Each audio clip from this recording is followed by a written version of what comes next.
सोनपुर महाविद्यालय रे जुब रेडक्रॉस जिला स्तरीय कार्यकारिणी बैठक आज दिन 11 2टा मध्य अनुष्ठित हो जाइछि।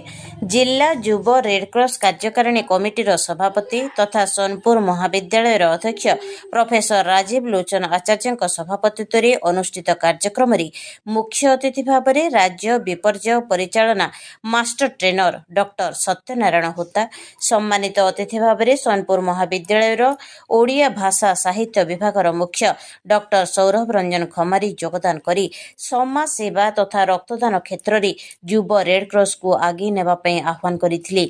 जिला जुब रेडक्रॉस आवाहक संपादक श्रीजुक्त उमाकांत नाग स्वागत भाषण देवा सहित वार्षिक विवरणी पाठ करथिले।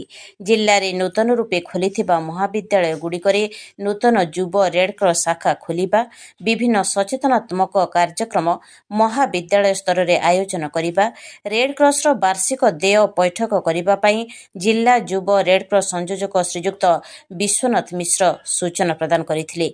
एही कार्यक्रम रे सुवर्णपुर जिल्लार 40 गोटी उच्च माध्यमिक विद्यालय एवं महाविद्यालय अध्यक्ष तथा परामर्शदाता माने योगदान करथिले। शेषरे जिला स्तरीय जुब रेडक्रॉस शिक्षा तथा प्रशिक्षण शिविर पंचायत महिला उच्च माध्यमिक विद्यालय रामपुर ठारे करबाकू स्थिरीकृत करागला। शेषरे सोनपुर महाविद्यालय जुब रेडक्रॉस परामर्शदाता तथा इंग्राजी अध्यापिका सुश्री नर्मदा छेत्री धन्यवाद अर्पण करथिले।